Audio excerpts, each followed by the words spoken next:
Hi everyone, Velvet here, and I have some stories for you today. But before we get started, can you please do me a huge favor and like, comment, and subscribe? It'll really help the channel out, and it'll get you more videos like this every day. Let's get started. And our first one comes from Novelbox 3156. Am I the beehole for refusing to let my parents rename me? My 15-year-old male parents gave my sister, a 16-year-old female, brother, a 13-year-old male, and me nature names, and more specifically, water nature names. My sister is Ocean, I am Cove, and my brother is River. They wanted our names to have a theme without being matchy with the same initials, so we got our names. The story was told to us when we were little, and my parents were proud of the names they gave us. Back when we were all stuck at home, my parents started to express regret about their choices for us. They actually told us over dinner one night they wished they had given us better names and apologized for making us live with the names we were given. A few months after that apology, my mom and dad told us they wanted us to be Elizabeth, James, and Michael. They said since we were kids and weren't in college yet, and nobody had their license at that point, it'd be the best time to do it. All three of us said we didn't want to change our names. My dad looked into whether they could do it. When we said no, and all answers he got pointed to a very strong no.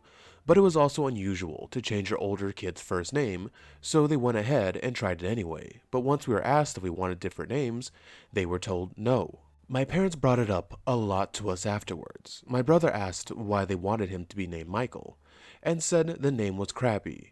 They told him Michael was a timeless name, and that would age well and give him some good nickname choices. He said he hated it, so they asked if he would consider Charles instead, which he said was even bigger no. Our parents focused really hard on him for a while, because he had asked a question about the name, so I figured he'd be the most open. So far, none of us have agreed to the name change.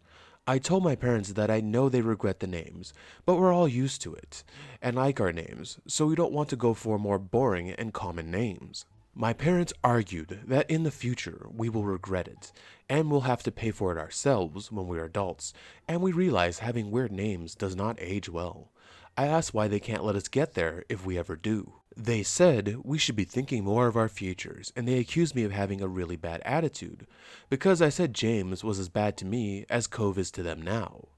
They told me to look online, and I did, and I saw a lot of hate for our names, but I told them I still didn't want to change my mind. My parents said we should respect them enough as parents to allow this, and that we're all being disrespectful. Am I the beehole? Hey, OP, you're not the beehole. I'm also going to say your parents are the beehole, aren't the beehole on this either, because I get where they're coming from. People see a weird name and start to think things. My name's pretty normal and I like my name. But I also see where you're coming from. You like having a name that stands out. I want to be honest though, looking at the names, they're a little weird except for maybe Cove. Cove doesn't hit weird to me. River, yeah, River's kind of weird. And what's the other one? And Ocean. Yeah, those are a little weird. I mean, it's better than like Apple or E equals MC squared. I think someone named their kid something weird like that. I think maybe Elon. I'm not sure. Um, Now I'm gonna say nobody's the beehole on this. I could see it both ways. But I think it all comes down to you. You're old enough to make that choice, and like they said, you could just do it when you're older. Yeah, it's gonna be a little bit more annoying having to, change IDs, credit cards, etc., etc. But you still have that option when you get older. Maybe not even credit cards and stuff, because you can get your license, and maybe that'll make you want to change your name or not change your name. I think it's just up to you, OP. This one's don't really have much to say on this one. It all just comes down to, hey, you like your name, keep your name. If you don't like your name, change your name. I could see where your parents are coming from, but that's your choice. So yeah, not the beehole. And our next one comes from Environmental Ad 8505. Am I the beehole for banning a service animal from the store? I, a 27-year-old female, work at a grocery store. For privacy reasons, I'm not listing which one. On this particular day, we were quite busy, so instead of monitoring the floor, I hopped on the register. A woman jumped in line, and she had a small Pomeranian in a red service vest, sitting in her cart with her. Alright, no big deal. I'll just make sure to sanitize the cart before she leaves. I'm ringing up the groceries, and I can hear the dog lowly growling at something. It's me. I ignore it and continue scanning. Once finished, she was having issues with the gift card, so I needed to come around the counter to assist. Well, once I got near the dog, it started barking at me. I stepped back and told her she needed to calm her dog down. While I manually fixed the issue on the other end of the computer, she informed me that her dog can be nervous and doesn't like new people. Once I finish her transaction, I go and hand her the receipt, and the dog jumps halfway out of the cart and tried to bite me. I dropped her card and receipt on the table and told her that she needed to pack her items up and leave. And for the future reference, her dog would not be allowed back in the store without being properly behaved. She started yelling at me and telling me that her dog was a service dog and was allowed to be anywhere she was. She wanted my manager, and I got my superior to come over. At this point, the dog was shaking and growling as she shuffled to put her groceries in the bag. She tells the manager I'm discriminating against her and banned her dog. I explained that the dog has been growling and barking at me and tried to bite me. The manager had been hearing the barking echoing through the store and knew it was the dog. She was told that her dog wouldn't be allowed back in unless she controlled it from biting the staff. Further thoughts, I have no idea if the dog was a service animal, and I didn't think to ask what task it was trained for. However, no service dog should be trying to bite people and bark at employees due to safety. She didn't even try to calm her dog down while it was barking. So, am I the beehole for banning a woman's service dog from the store? Alright, judging from the part in quotations, I'm agreeing with you. You're not the beehole, and I don't think that was a service dog. I'm pretty sure that was a lady bringing in her annoying little yip yip dog in there. Sorry. While I do love animals, I do prefer my dogs to be big as hell. If I could get a dog the size of a horse, I would. And yes, while true, service dogs aren't barred from entering, stores and movie theaters and stuff like that. Service dogs are trained to do their job and hyper focus on their job, and they don't do things like bark and bite people because that's what they're trained not to do. So I really think she just bought a cheap vest, slapped it on her dog, so she could just take it anywhere with her, which I don't get. I love my dog, but I don't take my dog everywhere with me. I know she'll be there when I get back home. Oh, I looked in the comments and we got some more info, not from OP, but just about service animals. This one comes from Maternal Prophet 5923. Service animals go through extensive training to handle public situations. This was not a trained service animal, not the beehole. Agreed, and yes, that's what I think. The other one comes from Specific Creature 59-1. Also in the US, service animals cannot sit in carts per the ADA. I did not know that. So that points to this woman just buying a cheap vest, slapping it on her dog, and pretending it's a service dog. So yeah, OP, not the beehole. And our next one comes from Barracuda Man 77. Am I the beehole for taking my kid's nanny on vacation and not my ex-wife? Throwaway account just in case. The title may seem like a given, but it's not apparently. About 9 months ago, my current wife, a 40-year-old female, and I, a 43-year-old male, hired a nanny. I have 7 kids, 4 from my previous marriage, and 3 from my current. Anytime we go on vacation, I plan it around when my older kids are going to be in our custody, so we can all go.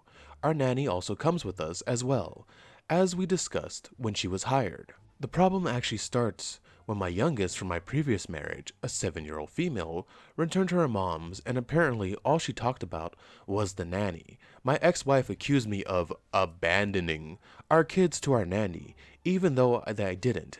They just like hanging out with her. Yes, she's paid extra for the other kids. Every time my kids go back to their moms, she calls me and texts me, infuriated. It all came to a head when I discussed going on a cruise with the kids, my wife and the nanny over the summer, because I have custody of them the entire summer.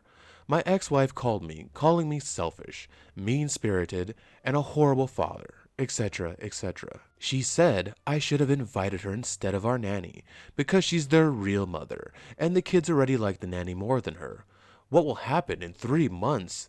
And I never did things like this when we were married. Even though I made significantly less money back then. Even my parents and some of my family are agreeing that taking our nanny and not the kid's mom is ridiculous. So, am I the beehole? Should I have at least offered for her to go? Hi, OP. You are not the beehole. Like you discussed when you first hired the nanny, she's going on vacation with you. Your ex-wife is your ex. She doesn't get to benefit like that. She doesn't get to just go on vacation because you're going on vacation. She lost that right when she divorced you. And so what if they like the nanny more than her? Maybe that should be a wake-up call to her to be a better mother, because from what it sounds like, she sounds pretty narcissistic and selfish and, well, entitled, thinking she just gets to go on vacation like that. Next is your family. They're idiots. What do you mean bring the mother? That is your ex-wife, like I said, your ex. And let's be honest, OP, when you bring your nanny on vacation, when she's on the clock, she's going to do her job and watch the children. If you bring her ex, she's not going to think like that because she's not getting paid and I'm the mother. She's not going to watch those kids. She's probably going to wander off, get with dudes, put you in a weird situation where you can't enjoy your vacation and not watch the kids. So you're going to be stuck watching the kids. So no, OP, do not bring her. Do not offer anything to her. And keep her at arm's length because I get it. You have kids with her. If you can get full custody, go for full custody because she sounds awful. And take your nanny with you. Like, that's what she's paid to do. And that's nice. She gets to do her job in a really nice environment. I'm sure when she's off the clock, she gets her own little vacation. I think that's a win-win. And your family, keep them at arm's length too, because they sound like idiots, because this is an easy one. No, your ex does not get to benefit from you and go on vacation. And no, you do not take her over the nanny. You're paying the nanny to do a job. So, OP, you are not the beehole. Your ex is the beehole. And our final one comes from MacPhail.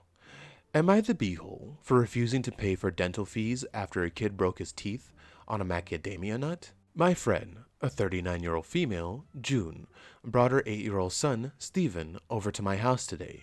June and I were just chatting over a cup of tea when there was a scream from the kitchen, and we rushed to find Stephen had tried to eat a whole macadamia nut with shell. For context, the nut is a white nut, surrounded by the hardest, most smooth chocolate-looking shell you've ever seen. He'd obviously thought it was chocolate and tried to eat it from a closed Tupperware container, on the kitchen island. Was going to be cracking them with a hammer later. My friend first admonished Stephen for eating something obviously not meant for him, and took him to the emergency dental, where she later learned that he had cracked one of his molars. And it was apparently quite bad. Apparently, as it's still his first set of teeth, they will just be pulling it out, but she wants me to pay for at least half of it, as it was my macadamia, and it was on the kitchen island and accessible. Am I the beehole? OP, you are not the beehole. Your friend is the beehole trying to get you to pay for this. It was her fault she was not watching her child, and it was her child's fault for going in there and eating something he shouldn't be eating. And it was a kid's molar. It's gonna grow in, so there's really no point to paying for anything because it's not like they have to give him a new tooth. You just gotta wait for nature to do its thing, and he'll grow in his final set of teeth. I took a quick look down in the comments. Not for commenting no go? Countersue for the cost of the nut. Macadamias are brutally expensive right now. And the OP says, lol, it's true, it cost me an arm and a leg to track it down. Shelled, no less. But she's been a good friend since college. The truth is, I'm in a way better financial situation than her. Maybe it's the cost of maintaining the friendship. OP, you shouldn't be paying the cost to maintain any friendship. That's not how friendship works. It isn't, a give and take situation. It's just being friends. OP, that's not your friend. She's over here trying to basically, is it extortion? Trying to extort money out of you because she didn't watch her kid? That's not your friend, OP. That's not something you should be trying to upkeep. I don't know what to tell you because it sounds like you want to keep her as a friend, but I'd be done with her. This person's trying to take money from you. Who cares if you're in a better financial situation? That's your money, and you're not in the wrong in the situation. Her unsupervised child, who she should have been watching, went into your kitchen and ate something he shouldn't have eaten. So no, OP, that's not your friend. That's someone trying to, steal money from you. Again, not the beehole, OP, but you gotta stop being a doormat and just, tell her no. Thank you so much for staying with me to the end of this video. Can you please do what I said in the beginning and like, comment, and subscribe? It will really help the channel out, and it'll get you more videos like this every day. Velvet out.